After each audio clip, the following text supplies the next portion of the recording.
You know, I think I am gonna try this fresh piston. Bump up my compression a little bit. And I wanted to see if there's still clearance issues between the piston and the valves. So it's really easy to get the stock piston off. There's, in this little recess, there's a little ring. It's like a little snap ring. And there's a little divot right here that you can stick pretty much anything small, like a pin, or in my case, a little hex key or a little screwdriver. You just pry the ring out gently. Make sure you have your thumb over it, because these things like to go flying across the room. There's that. And then from the back side, I can just push the, what the hell is it called? Wow, I don't know I do know what it's called, but I can't remember right now. No, anyway, the pin, I'm gonna pull the pin out. Ta-da! Take the old piston or rod out, throw it out. And I'm just gonna note the arrow. Yep. On the piston there's an arrow, and that always points to the bottom on the actual engine block. Oh, you can't see that. Yeah, it points down on the engine block, and it always points towards the hole where the push rods go through. So I'm gonna just keep that pointed towards myself. Here's the arc rod. I'm gonna pull it off same way.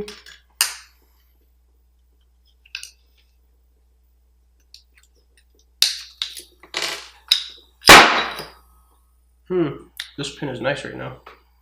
So just keep that oriented the same way. Hopefully I didn't just flip it. But we'll find out soon enough. Oh yeah, that's beautiful. Actually, I'm gonna reuse that. So here's where the Vaseline starts to come in.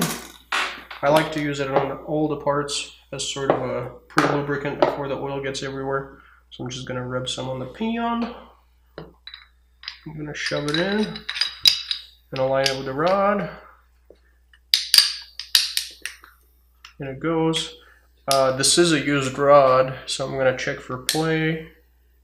And there's not much play. I think it's pretty much the way it was. I don't have that many hours on the engine. The retainer pin, you can just kind of line up the channel and kind of work it in with your hands. They're really thin. All right, so that's in.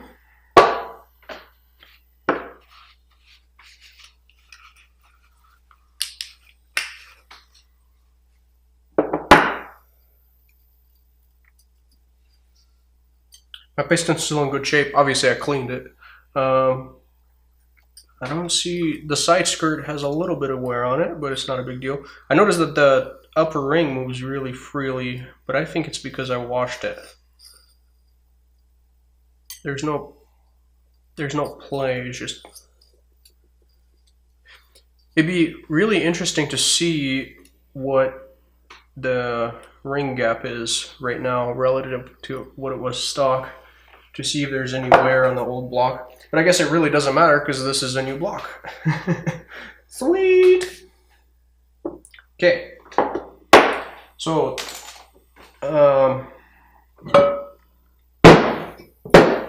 let me not get ahead of myself here. Do I need to do anything else? I don't think I do. I think I'm good to go. So I'm gonna, once again, let me zoom out here. Some assembly lube over here where the bearing is gonna go. The bearing on the back of the block. I'm gonna just put that in. And like I said, on the piston, on the piston, the arrow points down. I'm also gonna take some assembly lube, aka Vaseline. I'm gonna rub it all over the bore so we can move the engine around without damaging anything.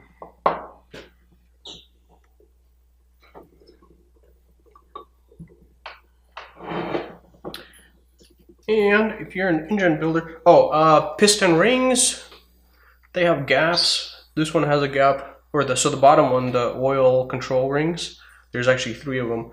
I see a gap here and a gap there. So I'm gonna rotate the middle ring, which is the oil scraper ring kind of to the opposite side, and I'm going to rotate the compression ring so it's kind of opposite of that.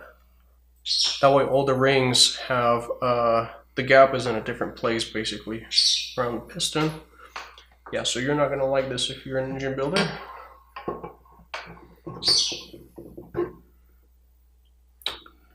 Okay, so I'm going to rotate the crank where it's going to, I'm going to get some, first of all, assembly lube on the crank journal. And on the rod journal, I noticed this actually does have some wear on it, but it might be just the way, the pattern that appears after it's broken in after a while. So I'm gonna line up the crank so it's facing the rod journal, so when the rod goes in, it will actually hit that. So I know the first ring usually goes in without an issue. So now we're on the oil control ring, and I did bring a tool for this.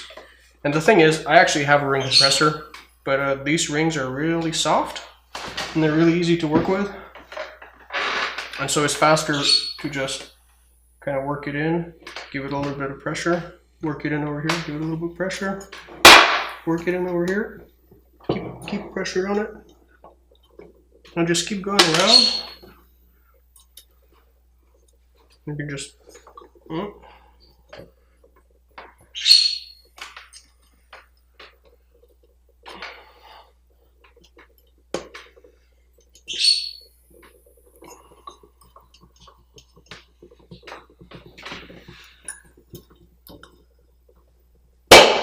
okay, now we're on the upper ring. I actually recommend, obviously, using a ring compressor. I just, I've done this enough times where this is much easier for me and faster. Okay. Pressure on the ring or on the piston and push the ring in so it's below the surface. All right, we're in. Okay. So I'm going to rotate the crank as I push the piston in. So it's approximately this position. Yeah, that position. Because it is time to install the rod, the bottom part of the rod. So now know the orientation. The end of the rod is almost vertical. It's like,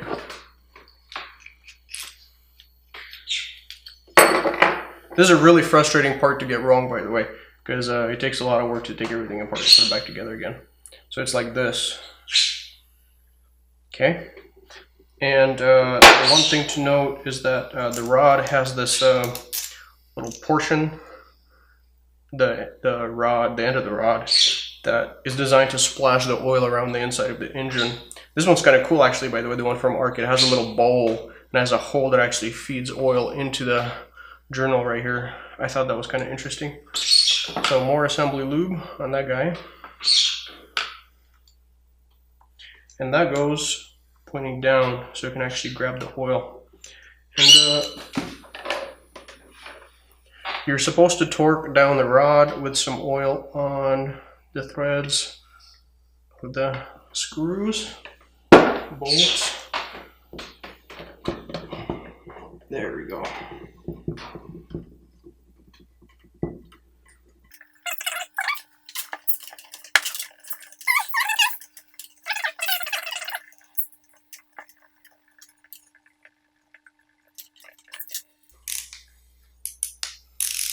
So I'm going to go over the torque procedure in a sec. But what I'm going to do is I'm going to get the torque wrench on there, just like snug it up just a little bit. For now.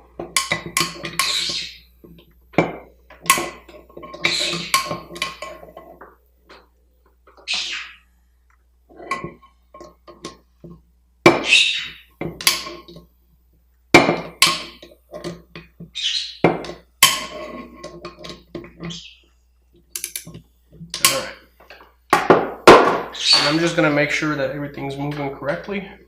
Ooh, fresh piston bore. I'm gonna have to break this engine in. That's kind of a bummer.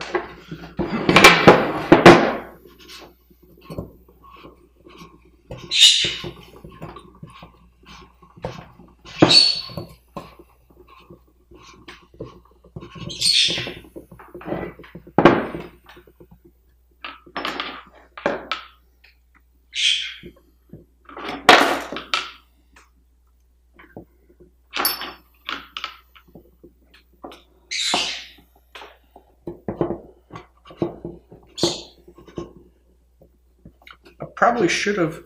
If you're doing this, you should watch my other video where I actually measure the piston to deck clearance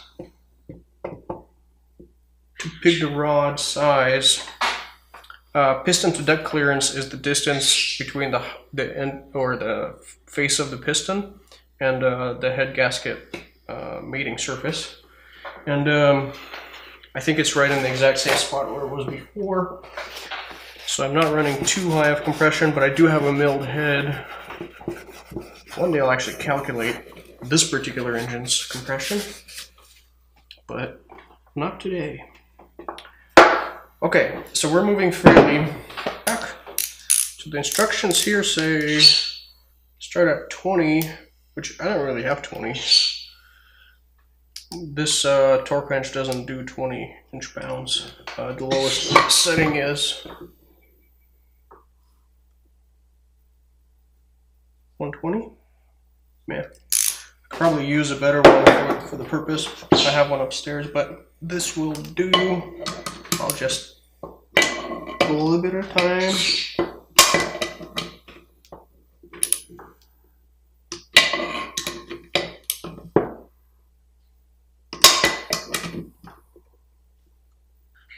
Oh, if you don't know how to use a torque wrench, it makes a sound when you reach the torque that you have it set to. So right now I'm set just below 100.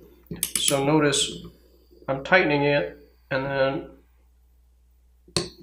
that sound. So after it makes that sound, do not tighten further because you've reached the torque. I'm just gonna go to 120.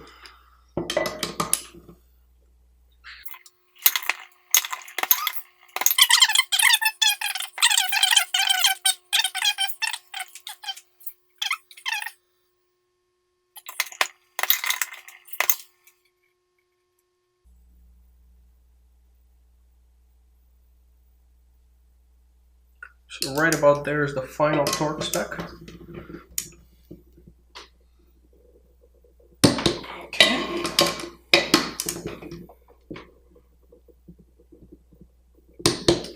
Perfect. All right, the rod is in. So lifters going next. Like I said, what's really nice about using Vaseline is, gotta move that out of the way, the lifters freaking stay in one place and they don't go. So I don't have to worry about them and keep an eye on them. Other lifter.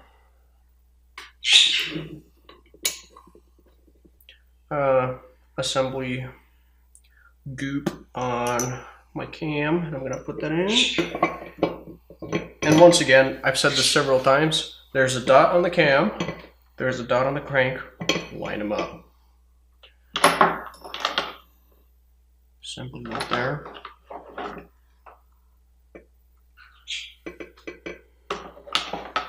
Assembly lube around where the journal goes into the bearing. I'm going to lube up these gears a little bit.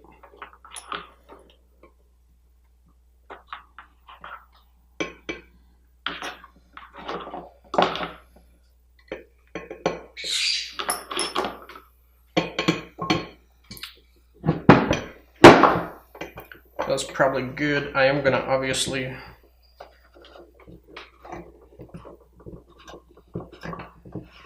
put oil in this before I run it, so okay. Alright, and I think the last step is going to be to put the cover on. But before I do that, I'm going to go get some isopropanol so I can wipe everything down, make sure everything's clean and grease-free. Alright, so on the block, before I put everything together, there are these little alignment pins. One came from here, right there, and one's over here. I actually have one that I machined that's solid. I was too lazy to machine a second one, and I like to just give a little Loctite on them, just to hold it in the block. Not much, just a little bit. I think that one actually has to be tapped in. I don't have a good tapping tool. Cringe moment. Oh.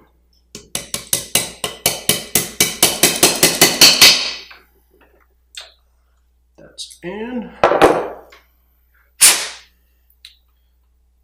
Same with the regular one over here. Thing is, in this case, two flat surfaces are going to mate. Everything extra is going to come out. So I'm literally going to take off the very tip, which is, there's a little notch on it, so it's easy to judge. So it's not even, did I do that right? Nope, next one, just above that notch. Yep. So it's not even an 1/8 of an inch. It's like thinner. The bead is going to be thinner than an 1/8 of an inch, which is perfect for this. Put the applicator on, and I'm going to push the silicone from the bottom so it fills the snout, the applicator. I like doing that because it allows for much more precise palm control. We're right about at the tip. Okay, yeah, like I said, I just put it in my palm so I can use that to dispense how much I need. And I try to do one continuous bead as much as possible, but that doesn't always work. I don't know if you'll be able to see this, but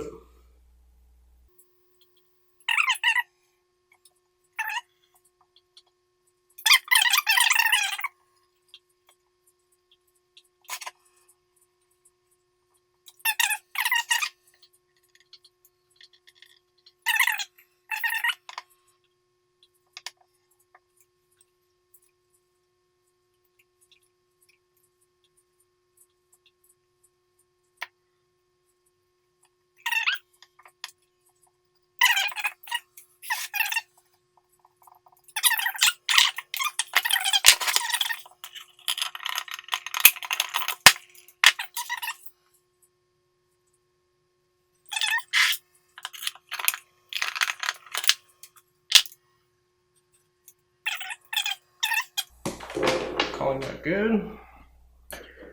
And I'm just gonna go over this and think about it for a second. So we got our rod, crank, and lifters. There we go.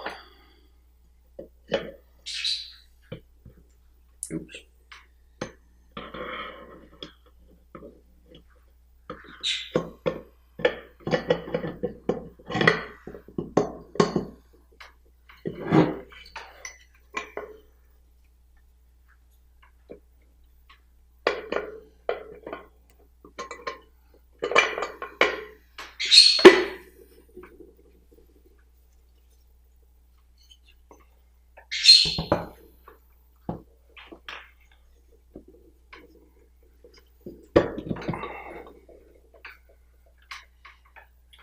Like I said, I'm gonna go put some nuts on, but I'm not gonna go super tight. And actually let the silicone cure the way it is.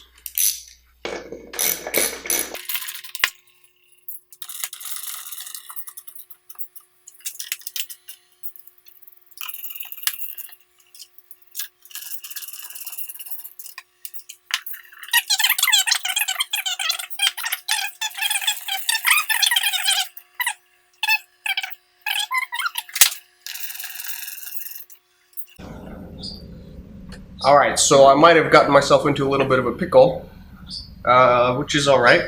So I shouldn't have sealed the engine yet, because I didn't go through and check my piston to valve clearance. And I'm a little bit afraid that I might actually have interference issues, which is not good, but maybe not. So what I'm gonna do is I have this card that I cut up to fit in here. It's probably about 0.75 millimeter or so. So it's a pretty thick card. It's thicker than just like a business card. And my head's dirty right now, so the valves have some carbon on them. So I figure if it comes into contact, we'll have a little spot. The right way to do this is to use putty on the piston, but I live in a really small town. I actually don't think I can find putty here right now. On the weekend? I mean, I'm sure there's something in the hardware store that I could use that would work, but I'm here. I just want to do a quick test. I'm gonna put my head on without the head gasket. And I figure if I clear this card, then I'm safe. If I don't clear the card, I'm going to try a thinner card to see how close I am and to see if the head gasket will remedy that.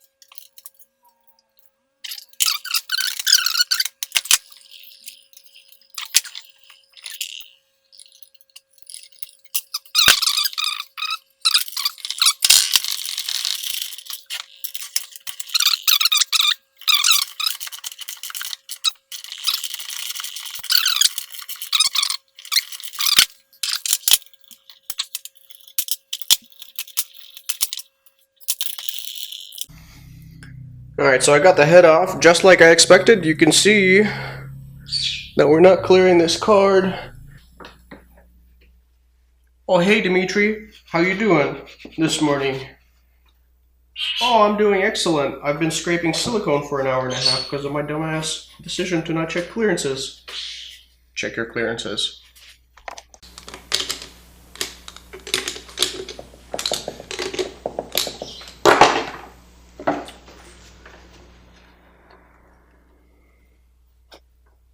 Alright, anyway, it's always good to follow instructions, and I'll do that this time. The silicone says, hand tighten, wait an hour, and then torque to spec. So we're going to do that.